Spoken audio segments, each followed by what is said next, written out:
hair. You not. Yo. Hold up, because Cardi B is not here for the hate surrounding her new brand hair care line, Grow Good Beauty, a line built specifically to boost healthy hair and serious growth. The rapper is firing back hard at everyone questioning whether she's even qualified to be in this space, making it clear that this brand didn't come from a boardroom, it came from real life. Listen to this. She's not just slapping her name on a product, she's putting her actual experiences front and center, and that's what makes this different. Girl, one of my biggest insecurities was my hair. I'm gonna make sure that if my daughter have my hair texture, I will never let her feel that. Now, Cardi didn't stop there. She went ahead and shut down some of the biggest misconceptions people have been spreading about her hair. Bottom line, you won't believe how passionate she is about making sure the world knows she didn't cut corners on this. She did the research, she put in the work, and she is riding for these products with everything she's got. Years. Develop this. I could put my name on anything. I could put my name on a beauty line. I could do makeup. But guess what? I don't want to put my hair on my name on a makeup line because I don't do my makeup. I don't know much about my makeup. I don't do makeup. One thing I do know is hair. Hey, welcome back to the channel because your favorite is back with a brand new video. Tonight, we are diving deep into another Trauma Chat video podcast edition, and trust me, you are going to want to stay locked in for this one. I know, I've been a ghost for a while. I haven't popped up on your screen in months, but listen, your girl has been out here handling business. But y'all already knew I had to come back for something this big, so I really hope you're excited to see me.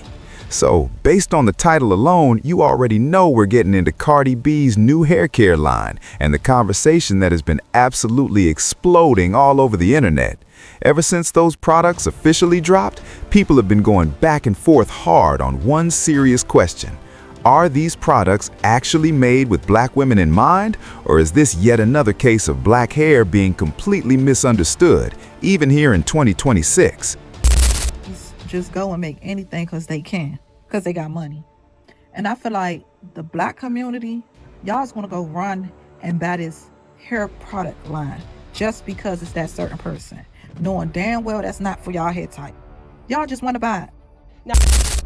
Now, if you've been anywhere near TikTok, Twitter, Instagram, or even Facebook lately, you have absolutely seen the internet going absolutely wild debating this woman's hair texture. And hold up, because people are not just stopping there. They are also going back and forth hard over what she actually meant when she made that statement. I'm trying to have everybody have good hair. Product, bitch. It took 3 years to develop, and I got it all recorded. So we could all have some good hair. And on top of all that, people are also going back and forth on whether black women should even be spending their coins supporting this brand at all. And I'm not going to lie, I genuinely believe this conversation runs so much deeper than just another celebrity throwing their name on some hair products. Because trust me, that has happened plenty of times before, and we will absolutely get into that. But what this really taps into is identity, representation, and honestly some deep-rooted trauma around the way black hair has been discussed, dismissed, and disrespected for generations. So I've broken this whole video down into 3 main talking points, and without further ado, let's go ahead and get straight into it. So my first point is all about the backlash, and why this conversation is really about so much more than representation on the surface. First, let's actually talk about this backlash, because people have been incredibly loud and incredibly passionate about how they feel. A lot of black women are coming out and saying that Cardi B's hair care line simply was not created for them, specifically not for type 4 hair, and that her hair experience is fundamentally different because she is Latina. And listen, I completely understand where that reaction is coming from. I really do. But I also think a lot of people are staying surface level with this argument. Because at the end of the day, you won't believe this. This debate is not actually about the products themselves. first came out, there was a good amount of skepticism that I saw on my timeline from people who were saying, hey, this could be another cash grab. When celebrities have brands, you worry about the authenticity and whether or not this is just something that they're trying to get their consumer base to buy so they have more money in their pocket. At least that's what my timeline looked like. There was a good amount of people who were ready to try it, and there was a good amount of people who had some healthy skepticism. Now that Cardi is releasing her brand, I'm seeing the same type of people with the same degree of skepticism, but for different reasons. I have seen multiple videos saying that if you're a black woman with this type of hair, don't be excited for her brand, don't have, high expectations, da-da-da-da-da-da. Cardi's hair is genetics. And that, you can't change your genetics. Her hair is not going to help your hair grow any faster if your genetics aren't set up that way. While you can't change your genetics, you still need hair care products to maintain your hair. So are people who have slower growing hair genetics not supposed to just use products? Like, I'm confused as to why people are trying to deter women from being excited about her brand. I personally plan on trying it. And while her genetics may make it easy for her to grow her hair long, at the same time, she's still very relatable in how she has gone about this. And two, you don't know, or we don't know, the level of detail, the amount of science, the amount of research that she has put behind this for this to come to this. This is really about who people feel truly represents them at the end of the day. Because when black women look at Cardi B, a lot of them simply do not see themselves reflected, and that energy directly shapes how they receive everything she puts out, especially something as deeply personal as hair care. Listen, hair to black women is not just hair. We are incredibly intentional, incredibly particular, and honestly, we are the greatest in the world when it comes to hair, full stop. Now compare that energy to someone like Beyonce or Rihanna, who both have hair care lines, and black women immediately feel like those products were created with them specifically in mind. And hold up, because this conversation is hitting at a really fascinating moment in hair culture, considering we just came out of that massive natural hair movement era in the early 2010s, where everybody was doing big chops, twist outs, and finally learning their curl patterns. But now we have swung completely back into a heavy wig and extension era, lace fronts, installs, and quick weaves running the whole scene. So people are genuinely disconnected from their natural hair texture right now, which makes conversations like this 10 times more sensitive and 10 times more complicated. But here is what people keep conveniently ignoring. Hair texture does not follow identity politics the way people assume it does. There are fully black women with looser curl patterns, and Latina women are rocking the tightest coils you have ever seen.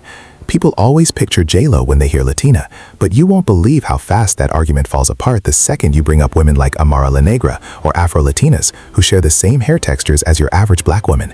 So this automatic assumption that Cardi B's hair cannot possibly be black hair simply does not hold up once you actually look at the full, beautiful range of what textured hair can be. So when people say, this line is not for black women, what they are really saying is that they do not see themselves in Cardi B personally, and that feeling is completely valid. But that does not automatically mean the product itself cannot deliver real results for your hair, and that is exactly where the disconnect is happening. Now moving into point number 2. Cardi B's actual hair journey and whether or not she even has the credibility to be in this space. I keep seeing people act as if this product line came completely out of nowhere, and that is genuinely not accurate. You won't believe this, but unlike a lot of celebrities who just randomly drop merch with zero background or connection to the industry, Cardi B has actually been documenting her real hair journey for years. She has shown her natural hair, talked openly about her growth journey, and even though she is almost always in wigs, we have seen with our own eyes that her real hair is thick, long, and incredibly healthy. And to me personally, her hair is very much in that afro, kinky, textured family. Maybe not the tightest coils, but absolutely in that range that a lot of black women know well. People are choosing to ignore that part entirely because they are too focused on her overall look rather than what her actual hair texture really is. Now listen, I can speak on this personally because my OG subscribers know that when I first started on YouTube, I was deep in the hair space, doing bundle reviews, big chops, flexi rod sets, and all of it. And one thing I have always said, and you people came for me over this, is that black hair requires more care, more attention, more product, and more trial and error. And I mean that in the most powerful and celebratory way possible. Because just like Simone Biles, performing a routine with a higher difficulty score does not make it worse. It makes it more impressive, more skilled, more elite. Black hair operates that same way. So when I look at Cardi B's hair journey, honestly, it does not feel crazy at all for her to launch a product line, especially when people have literally been asking her what she uses for years. The real issue here is not that she is selling hair care. The issue is how people feel about her specifically being the one selling it. And you also have to factor in that Cardi B is one of those hyper-accessible celebrities who responds to everything online, gets on live, and over-explains herself constantly.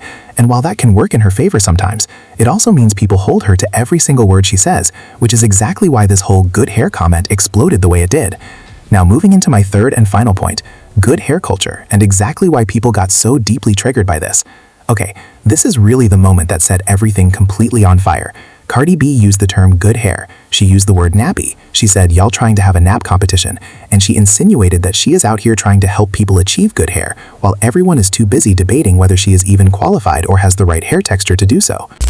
About the pain that I put for my mother hair. Telling me like this, that why are we buying her hairline? It's not for this, it's not for that, it's not for this. First of all, let me tell you something. When I was a little girl, one of my biggest insecurities was my hair.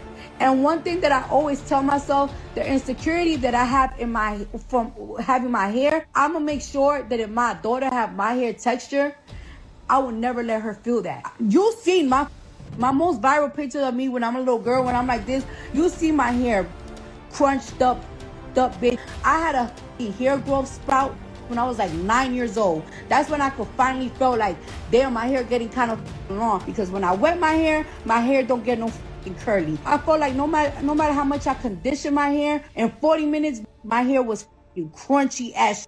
That's how I felt. I want to go to school with a ponytail. What ponytail? You're doing 8 little ponytails on your hair. I was getting Dominican blowouts, and guess what? In 3 hours, that was sweated out and napped out. There was no edge control. I put gel on my hair. Next thing you know, that is crinkled down. I'm trying to put my hair to the side. I'm trying to do a little side swoop. That crinkled down, crinkled.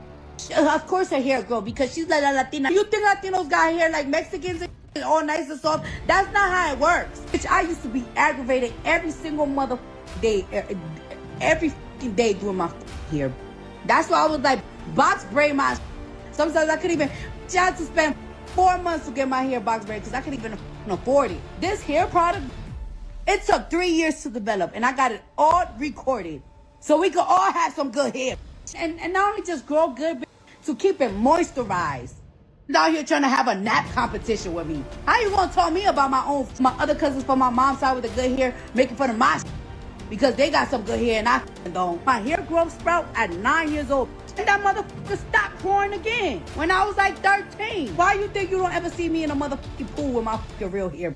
After all them onions that I put in my fucking head, after all them avocados and them eggs I put in my head, I'm scared of it up. So you ain't gonna tell me about my hair struggles, my insecurities that I had growing up. And if you are a black woman, you already know without me even explaining it that phrase carries serious weight. The term good hair is not just a casual compliment. It has generations of real pain and trauma attached to it, whether people want to sit with that truth or not, because growing up, good hair meant softer, looser, more manageable, and closer to Eurocentric beauty standards. And by default, that silently told black girls with tightly coiled hair that theirs was the opposite. And hold up, because this is not just a social issue. It goes all the way back historically, and you won't believe this part.